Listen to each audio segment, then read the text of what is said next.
అప్పులు ఉన్నాయమ్మా నాకు, ఇల్లు ఉంది కదా తాకట్టు పెడతాను అని చెప్పాడమ్మా. అది అడిగేశాడు కదా, ఇచ్చేసాను, అప్పులన్నీ కట్టేశానమ్మా నేను అని చెప్పాడమ్మా. 10 రోజుల తర్వాత కొడుకు యాక్సిడెంట్ లో చనిపోయాడమ్మా. అయ్యో రామా. కొడుకు కార్యక్రమంలో ఉన్నామమ్మ నేను. కానీ ఒక ఆయన వచ్చి ఇల్లు ఖాళీ చేయాలని చెప్పాడమ్మా.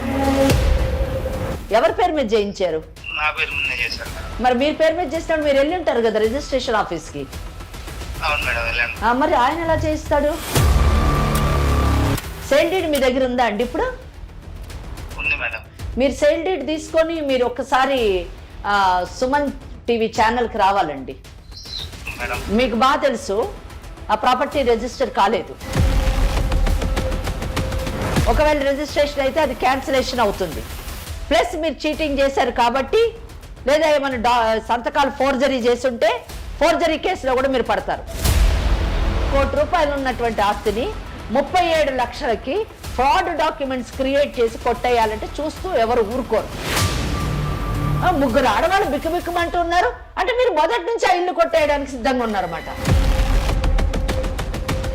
ఇంట్రెస్ట్ బిజినెస్ చేస్తానంటున్నారు. ఫస్ట్ ఆఫ్ ఆల్ మీకు ఇంట్రెస్ట్ బిజినెస్ చేయడానికి లైసెన్స్ ఉందా అండి? మీ కొడుకు కంటే తప్పులు మీవి. మీ పెంపక లోపం వల్ల మీరింత దరిద్రంగా పెంచారు కాబట్టి సమాజానికి ఒక చీడ పురుగును అందించారు మీరు.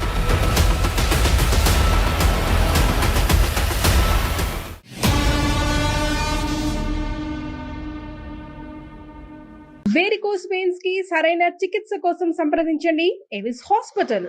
నమస్కారం. ఎవిస్ హాస్పిటల్ సమర్పించు లీగల్ అడ్వైస్ కార్యక్రమానికి స్వాగతం. నాతో పాటు అడ్వకేట్ వెంకటేశ్వరి గారు ఉన్నారు. నమస్తే అమ్మా. అమ్మ, ఇవాల్టి కేసు పార్వతమ్మది. ఓకే. కొడుకు బాధితురాలనాలా, విధిరాత బాధితురాలనాలా నాకు అర్థం కావట్లేదు. ఆమె చెప్పిన 2 మాటల్లో గత 1 వీక్ నుంచి ఇక్కడికి వస్తూ ఉంది. డైరెక్ట్గా కూర్చోవడానికి ఇష్టపడట్లేదు. ఫోన్ కాల్ ద్వారా తను అందుబాటులోకి ఉంటుందమ్మా. సరే, తనతో మాట్లాడు. ఎందుకంటే పెద్ద ఆవిడ కూడా కదా. ఎస్.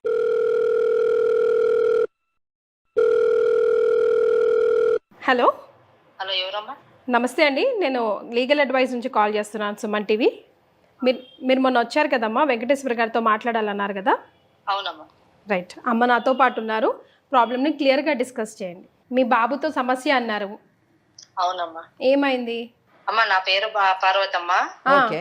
నేను, మా ఆయన, బాబు ఉండేవారమ్మా. మా ఆయన గవర్నమెంట్ ఎంప్లాయీ. మంచిగా పెంచాము కొడుకునైతే. చదువుకుంటాడు అనుకున్నాం మేము. ఓకే. కానీ వాళ్ళ డాడీ గారభంగా పెంచి డబ్బులు ఇచ్చి వాడిని ఇచ్చేసాడు. వాడు కాలేజీ మానేసి తిరగడం, తాగడం. అతి గారభం వల్ల చెడిపోయారు అంటారు ఒక మాటలో చెప్పాలంటే. అవునమ్మా. అయితే ఏమైంది ఇప్పుడు? ఇప్పుడు వాళ్ళ డాడీ 5 ఏళ్ళు అవుతుందమ్మా, చనిపోయాడు. ఓకే. ఇక్కడ అప్పులు చేశాడు. ఎవరు చేశారు? కొడుకమ్మా. ఓకే. ఆయన చనిపోయిన తర్వాత? ఓకే. వాళ్ళ డాడీ ఉన్నప్పుడు డాడీ ఇచ్చేవాడు, మంచిగా ఇచ్చి డబ్బులు ఇచ్చేసేవాడు. దేనికి డబ్బులు ఇచ్చేవారు? తిరిగేదానికి. నేను జాబ్ చేస్తాను, సొంతంగా ఏమో బిజినెస్ పెట్టుకుంటానని చెప్పి వాళ్ళ డాడీతో ఇప్పించుకునేవాడమ్మా. అంటే ఎంత? మీ వారు ఏ డిపార్ట్మెంట్ లో చేసేవారు? గవర్నమెంట్ ఎంప్లాయీ అన్నారు కదా. బిహెచ్ఎన్ఎల్ అమ్మా. బిఎస్ఎన్ఎల్ లో పనిచేసేవారు. ఓకే. ఓకే. బిజినెస్ చేస్తారంటే ఏ బిజినెస్ చేస్తానని అనేవాడు? అంటే చెప్పేవాడు కాదమ్మా, చేస్తాను అని ఇప్పించుకునేవాడు. అవును. ఎంత డబ్బు మటుకు ఇచ్చారు మీ వారు? తెలియదమ్మా. చెప్పేవాడు కానీ లక్షలు ఇస్తానని చెప్పలే. ఏమో 5,000 10,000 ఖర్చుకి ఇస్తాను బాబుకి అని చెప్పేవాడు. ఆ తర్వాత ఆయన చనిపోయిన తర్వాత ఈయన అప్పులు చేయడం మొదలెట్టాడు. ఇప్పుడు అప్పులు చేయడం మొదలు పెట్టాడమ్మా. ఓకే. కానీ ఒక రోజు వచ్చి నాతో మాట్లాడాడమ్మా. అమ్మ, నేను మారిపోతున్నాను, మంచిగా ఉంటాను, మిమ్మల్ని చూసుకుంటాను. ఎంత ఉంటుంది వయసు? 35 ఏళ్ళమ్మా. పెళ్ళయిందా? అదే ఇట్లా తిరిగేదానికి చేసేదానికి పెళ్లి చేస్తే బాగుపడతాడని అనుకున్నామమ్మా మేము. చేశారు పెళ్లి? పెళ్లి చేసామమ్మా. పిల్లలు ఉన్నారా? ఒక పాప ఉంది. ఏం ఉద్యోగం చేస్తున్నాడు పెళ్లి చేసే టైంకి? ఇట్లా చేస్తే నా ఫ్యామిలీ ఉంటే మంచిగా ఉంటాడేమో అని. అంటే పెళ్లి చేసే టైంకి ఉద్యోగం లేదు? ఏమి లేదమ్మా, కానీ మారలేదమ్మా వాడు. అదే మొదలు పెట్టాడు. మరి మన కాడ లేదంటే కూడా వేరే కాడ అప్పులు తీసాడు. చేసి ఒక రోజు నా కాడ వచ్చి మాట్లాడాడమ్మా. ఏమని? అమ్మ, నేను మారిపోతున్నాను, నాకు ఫ్యామిలీ ఉంది కదా, మంచిగా చూసుకుంటాను, డాడీ అయితే వెళ్ళిపోయాడు కదా, ఈ ఇల్లు ఉంది కదా మనకి, ఇల్లు తాకట్టు పెట్టి అప్పులన్నీ కట్టేస్తానమ్మా అన్నాడు. సరేలే, కొడుకే కదా, మారుతాడేమో, మంచిగా ఉంటాడేమో, చూసుకుంటాడేమో అని అనుకున్నామమ్మా. సరే నాన్న, మారిపోయా కదా, మంచిగా చూసుకో, అని చెప్పాను. మరి ఇట్లా అప్పులు ఉన్నాయమ్మా, నాకు ఇల్లు ఉంది కదా తాకట్టు పెడతాను అని చెప్పాడమ్మా. అది అడిగేశాడు కదా, ఇచ్చేసాను, అప్పులన్నీ కట్టేశానమ్మా నేను అని చెప్పాడమ్మా. అప్పు కట్టుకున్నానని సంతోషంగా ఉన్నామమ్మా. 10 రోజుల తర్వాత కొడుకు యాక్సిడెంట్ లో చనిపోయాడమ్మా. అయ్యో రామా. కొడుకు కార్యక్రమంలో ఉన్నామమ్మా మేము. కానీ ఒక ఆయన వచ్చి ఇల్లు ఖాళీ చేయాలని చెప్పాడమ్మా. ఎందుకు? కొడుకు ఆ ఇల్లు అమ్మేసి వాళ్ళకి అప్పులు పెట్టాడంట. అయ్యయ్యో. తర్వాత ఏమైంది? ఆయన వచ్చి ఇల్లు ఖాళీ చేయండి అమ్మా అన్నాడు. ఏం చేయాలో మాకు అర్థం కాలేదమ్మా. కాగితాలు ఏమన్నా చూపించాడా? చూపించాడమ్మా. ఏం కాగితాలు చూపించాడు? ఇట్లా డబ్బులు తీసుకున్నానని చూపించారమ్మా. డబ్బులు తీసుకున్న కాగితాలు. ఓకే. అంటే అప్పులాగా తీసుకున్నాడా, ఈ ఇల్లే అమ్మేశాడా? అప్పులాగా తీసుకుని వాళ్ళ ఇల్లు తర్వాత తీసుకున్నాడు. ఇప్పుడు ఇంతగా మీరు ఆ ఇంట్లో ఉన్నారా బయట ఉన్నారా? ఇంట్లోనే ఉన్నామమ్మా. ఇంట్లోనే ఉన్నారు. ఇప్పుడు ఏంటి పరిస్థితి? ఇల్లు అమ్మింది మాకు తెలియదమ్మా. ఇల్లు అమ్మేసి మీకు తెలియకుండా అప్పులు కట్టాడు. అవునమ్మా. కట్ చేసి 10 రోజులకు చనిపోయాడు. ఇప్పుడు ఏమంటున్నాడు వచ్చిన ఆయన? ఇల్లు ఖాళీ చేయాలని చెప్తున్నాడమ్మా. అతని పేరేంటమ్మా? సుబ్బరాజమ్మా. మీరు ఇక్కడికి ఎందుకు వచ్చారు? సడన్ గా ఇల్లు ఖాళీ చేయమంటే నేను మా కోడలు మనవరాలు ఎక్కడికి వెళ్ళాలమ్మా? రోడ్డు మీద పడతామమ్మా మేము. ఇప్పుడు ఆయన వచ్చేమో ఇల్లు ఖాళీ చేయమని చెప్తున్నాడు. మాకు మీరే ఏమన్నా కొంచెం హెల్ప్ చేయాలమ్మా. అందుకే వచ్చామమ్మా మీ కాటికి. ఎంత టైం ఇచ్చారు మీకు ఖాళీ చేయడానికి? 1 రోజులు అంటున్నాడమ్మా. 1 రోజులు. చాలా ఇదొక నిజం చెప్పాలంటే ఒక కొత్త కేసు, కొత్త కోణంలో చూడాల్సినటువంటి కేసు అని చెప్పాలి. ఒకటి, పిల్లల పెంపకం. అంటే జనరల్గా మాట్లాడుకుంటే పిల్లల్ని ఏ విధంగా పెంచాలి అన్నది ఈ కేసులో మనము తెలుసుకోవాల్సినటువంటి విషయం.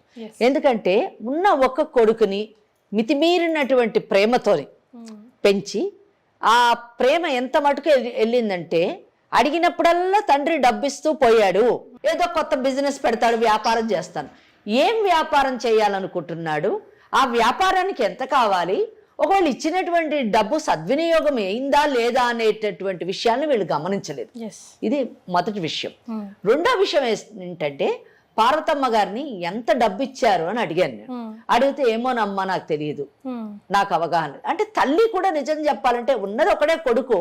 ఆ ఒక కొడుకు మీద తల్లి నిజానికి ఒక నిఘా పెట్టాలి, తండ్రి ఒక క్రమశిక్షణతో పెంచాలి, ప్రేమనివ్వాలి. కానీ మితిమీరినటువంటి డబ్బునిచ్చి చెడు వ్యసనాలకు లోనయ్యేటట్టుగా పిల్లవాడిని పెంచడం ఇక్కడ చాలా దురదృష్టకరమైనటువంటి విషయం.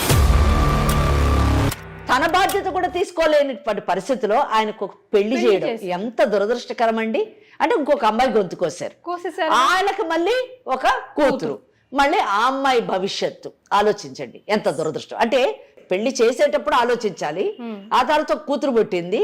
ఇంకా మూడో అంశం వచ్చేసరికి ఎప్పుడైతే భర్త చనిపోయాడో ఆ భర్త చనిపోయిన తర్వాత అయినా ఈ పిల్లవాడికి బుద్ధి వచ్చి నా తల్లి ఉంది, నా భార్య ఉంది, నా కూతురు ఉంది, 3 ఆడవాళ్ళు, వీళ్ళని పోషించాలి అనేటటువంటి ఆలోచన కలిగేటట్టుగా చేయకుండా ఆ ఇల్లు ఏదో ఉంది, ఆ ఇల్లుని నేను తాకట్టు పెట్టుకుంటానంటే తల్లి ఏమనకుండా ఏం ఆలోచించకుండా ఆ ఇల్లుని తాకట్టు పెట్టుకోమని చెప్పడం. అమ్మ పార్వతమ్మ, తాకట్టు పెట్టుకోవడానికి ఇల్లు ఇచ్చారు కదా, సంతకాలు ఏమన్నా పెట్టారా మీరు? పెట్టలేదమ్మా. ఏం పెట్టలేదు మీరు. రైట్. ఎంత మటుకు మరి వీళ్ళకి మనము న్యాయం చేయగలము, మరి వీళ్ళకి రక్షణ కలిగించగలము, లేదా సలహా ఇవ్వగలము, సూచన ఇవ్వగలము అన్న విషయం మనము ఎవరైతే ఎవరు సుబ్బరాజు అని చెప్పింది ఆవిడ, ఆ సుబ్బరాజుతో ఒక్కసారి మాట్లాడి పరిస్థితి ఏంటి. ఎందుకంటే ఈ కేసులోని చట్టపరంగా సూచన సలహా ఇవ్వడానికి నాకు సరైనటువంటి క్లారిటీ అయితే రాలేదండి. అంటే ఏంటంటే అమ్మేశాడు అని సుబ్బరాజు వచ్చి చెప్పారు అని అంటున్నారు. అమ్మేడు అంటే కాగితాలు ఏమన్నా చూపించారా అమ్మా అని అడిగితే ఏం కాగితాలు చూపించారు అంటే అప్పు తీసుకున్నటువంటి కాగితాలు చూపించారు అని చెప్తున్నారు ఆవిడ. మరి ఆ కాగితాలతో పాటు అమ్మినట్టుగా సేల్ డీడ్ ఏమన్నా ఉందా? సేల్ డీడ్ ఉంటే మరి ఎలాగది రిజిస్ట్రేషన్ అయింది? ఒకవేళ అయి ఉంటే ఏంటి దాని మీద మనం తీసుకోవాల్సినటువంటి పరిష్కారము? ఇవన్నీ కూడా మనము కనుక్కుంటేనే మనకు తెలుస్తుంది. ఎందుకంటే ఆవిడ పెద్ద ఆవిడ, మరి ఆవిడకి ఎంత మటుకు దీనిపైన అవగాహన ఉందో మనకు తెలియదు. కాబట్టి ఒక్కసారి మనము ఆ సుబ్బరాజు గారితో మాట్లాడదాము, దాన్ని బట్టి మనకు ఒక క్లారిటీ వస్తుంది. అమ్మ నంబర్ చెప్పండి అమ్మా. 91 ఓకే 08.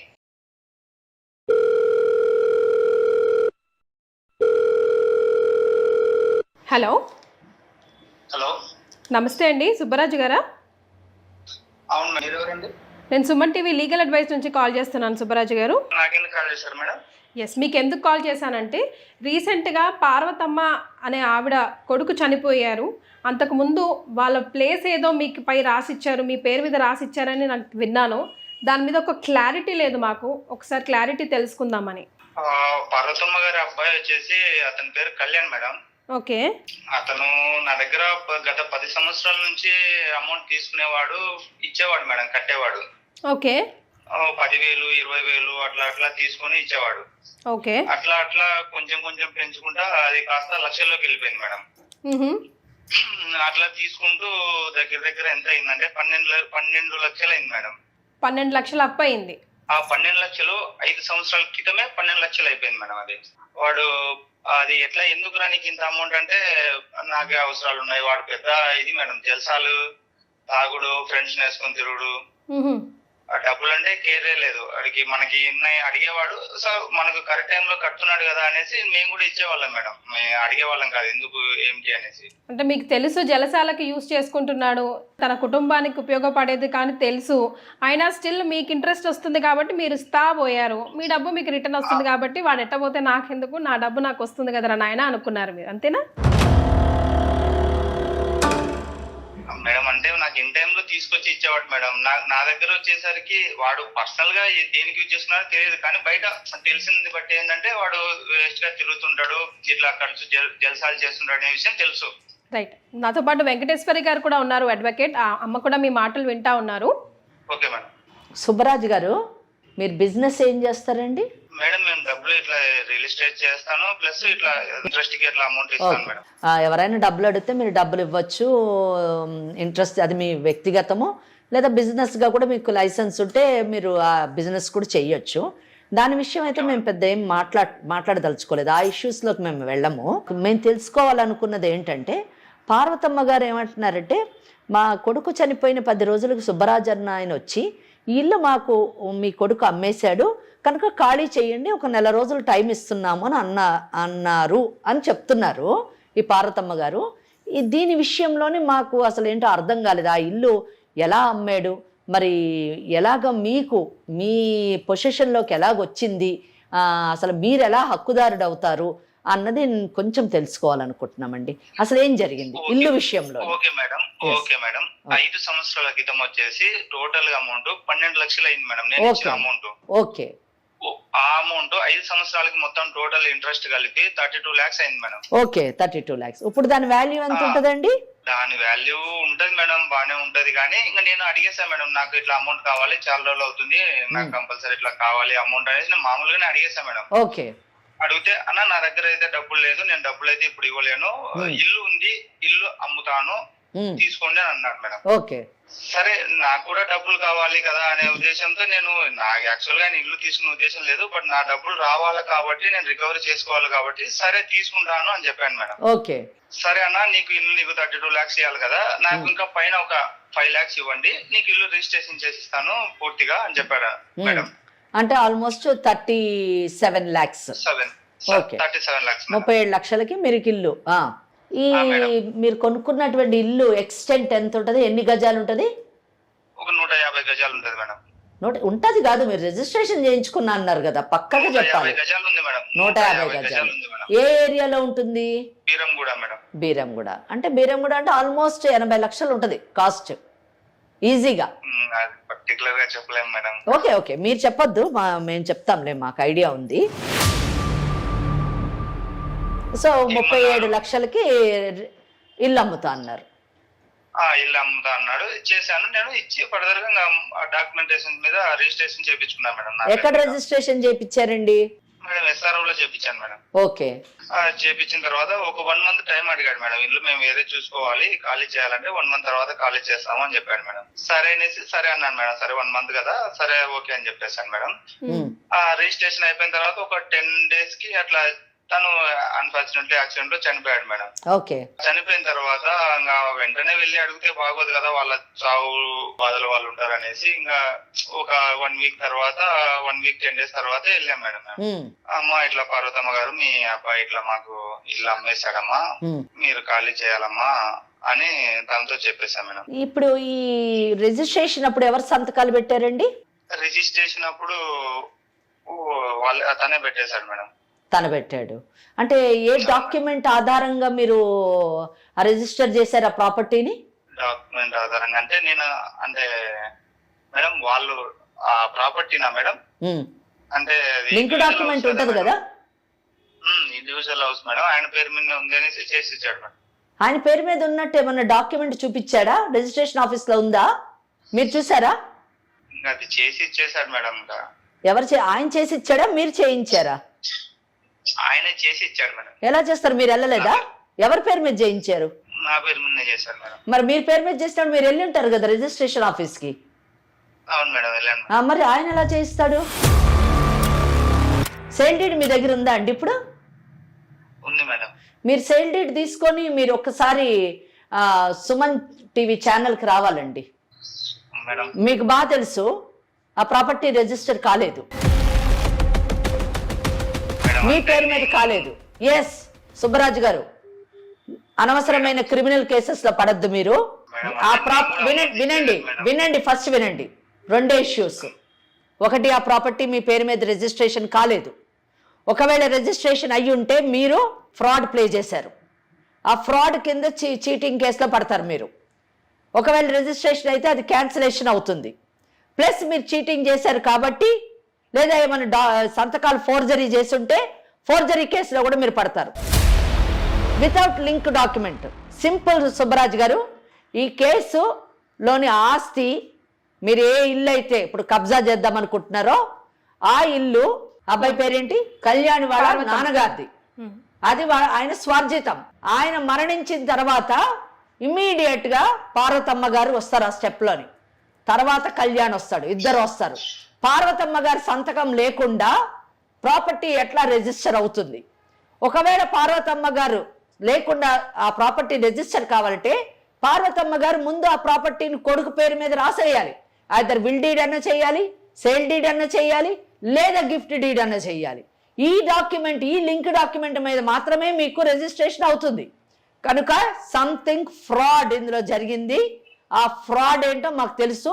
ఒకవేళ డాక్యుమెంట్ కానీ రిజిస్టర్ అయ్యి ఉంటే క్యాన్సిలేషన్కి పెట్టిస్తాం పార్వతమ్మ గారితోని. మీరు 80 లక్షలు, ఆల్మోస్ట్ 80 నుంచి ₹1,00,00,000 ఉన్నటువంటి ఆస్తిని 37 లక్షలకి ఫ్రాడ్ డాక్యుమెంట్స్ క్రియేట్ చేసి కొట్టేయాలంటే చూస్తూ ఎవరు ఊరుకోరు. నేను మర్యాదగా చెప్తున్నాను సుబ్బరాజు గారు, మీరు సుమన్ టీవీ ఛానల్కి రండి, డాక్యుమెంట్ తీసుకొని రండి. ఉంటే ఆ డాక్యుమెంట్లో ఏమి తప్పిదం జరిగిందో చూస్తాను నేను. లేదు డాక్యుమెంట్ లేకపోతే నిజాన్ని ఒప్పుకోండి, సెటిల్మెంట్ చేద్దాము. సెటిల్మెంట్ చేసి మీ అప్పే కదా కావాలి. మీ అప్పు 12 లక్షలు అన్నారు, 12 లక్షల నుంచి 32 లక్షలు ఇంట్రెస్ట్ చేశారు. కనుక ఆ డబ్బు అయితే వీళ్ళు చేర్చలేరు. ప్రాపర్టీని మీకు ఇప్పించడానికి ట్రై చేస్తాం. బ్యాలెన్స్ అమౌంట్ వాళ్ళకి ఇవ్వండి, ప్రాపర్టీ తీసుకోండి. ఈ కేసులు అయ్యేంత మటుకు ఇంజెక్షన్ తీసుకుంటామో వాళ్ళు ఆ ప్రాపర్టీలోనే ఉంటారు, ప్రాపర్టీ నుంచి కదలరు. ఆలోచించుకోండి, సెటిల్మెంట్ చేసుకోండి, మీడియేషన్కి రండి. అసలు ఫస్ట్ ఆఫ్ ఆల్ ఇందాక మేడం అన్నట్టు అటువంటి వాడికి మీరు డబ్బులే ఇవ్వకూడదు. ఏం చూసి ఇచ్చారండి? వాడికి జాబ్ లేదు, ఏమీ లేదు. 3 ఆడవాళ్ళు బిక్కుబిక్కుమంటూ ఉన్నారు అంటే మీరు మొదటి నుంచి ఆ ఇల్లు కొట్టేయడానికి సిద్ధంగా ఉన్నారన్నమాట. Please don't do this. ఎక్కడో చోట న్యాయం జరుగుతుంది, అర్థమైందా? ఏ దిక్కు లేని వాళ్ళకి చట్టం అంటూ ఒక దిక్కు ఉంది, అది మర్చిపోకండి. మీరు చెప్పండి, రిజిస్ట్రేషన్ అయిందా లేదా మీరు చెప్పండి. మీ చేతిలో సేల్ డీడ్ ఉందా? మేడం రిజిస్ట్రేషన్ అయింది మేడం, నా డబ్బులు నాకు ఇప్పించండి. లేదంటే రిజిస్ట్రేషన్ ఎట్లా అవుతుంది అని అడుగుతున్నా నేను. పార్వతమ్మ గారు వచ్చి సంతకం పెట్టారా? పార్వతమ్మ గారు పెట్టలేదు మేడం, కానీ వాళ్ళ అబ్బాయి పెట్టి ఎట్లా చేస్తాడు? అబ్బాయిది కాదు ప్రాపర్టీ, అబ్బాయిది కాదు ప్రాపర్టీ. మీరు రియల్ ఎస్టేట్ బిజినెస్ చేస్తానంటున్నారు, ఇంట్రెస్ట్ బిజినెస్ చేస్తానంటున్నారు. ఫస్ట్ ఆఫ్ ఆల్ మీకు ఇంట్రెస్ట్ బిజినెస్ చేయడానికి లైసెన్స్ ఉందా అండి? నా లైసెన్స్ ఉన్నాయి, అన్ని ఉన్నాయి మేడం. సరే ఓకే, మీరు రియల్ ఎస్టేట్ బిజినెస్ చేస్తున్నారు కదా, ఎట్లా మీకు రిజిస్ట్రేషన్ అవుతుందండి? ఆ అబ్బాయిదా ప్రాపర్టీ? ఏం చేయమంటారు చెప్పండి, కోర్టుకు వెళ్ళమంటారా లేకపోతే మీరు సెటిల్మెంట్ చేసుకుంటారా? మా దగ్గర కూడా వద్దు, మా దగ్గర కూడా రావద్దు, మీరే ఎక్కడైనా కూర్చొని పెద్దల మధ్య కూర్చొని మీరు పార్వతమ్మ కూర్చొని సెటిల్ చేసుకోండి. మేడం ఈ కేసులు ఈ గొడవలు ఎందుకులేండి మేడం, ఏం చేద్దాం మరి? అదే మేడం మీ దగ్గరకు వచ్చి సెటిల్మెంట్ చేసుకుందాం అనుకుంటున్నాం మేడం. నా దగ్గరకు రాని అవసరం లేదు, కానీ మీరు సెటిల్మెంట్ ఎక్కడ కూర్చొని చేసుకున్నా పర్వాలేదు, కానీ రీజనబుల్ సెటిల్మెంట్ కావాలి. అంతేగాని మీరు ఇచ్చిన డబ్బుకి వడ్డీ మీద వడ్డీ, వడ్డీ మీద వడ్డీ, చక్కెర వడ్డీలు వేసేసి 100% నేను చెప్పగలను మీకు లైసెన్స్ లేదు ఇంట్రెస్ట్ బిజినెస్ చేయడానికి. లైసెన్స్ ఉంటే నేను అడుగుతున్నాను, ఏదండి మీ బ్యానర్? ఏ బ్యానర్ మీద మీరు ఇంట్రెస్ట్ బిజినెస్ చేస్తున్నారు? వాటితో ఎందుకు లేండి మేడం. సో అందుకే సుబ్బరాజు గారు ఎక్కడో ఒక చోట మనం మానవత్వంతో ప్రవర్తించాలండి. మీరు డబ్బు సంపాదించడం తప్పని నేను అనట్లేను, కానీ ఎక్కడ సంపాదించాలో అక్కడ సంపాదించాలి. బలవంతంగా కొనుక్కుంటానని చెప్పలేదు, నేను అర్థం చేసుకున్నాను. కానీ ఒకటి, ఇందాక కీర్తి మేడం చెప్పినట్టు అటువంటి వాడికి మీరు డబ్బులు ఇవ్వడమే తప్పండి.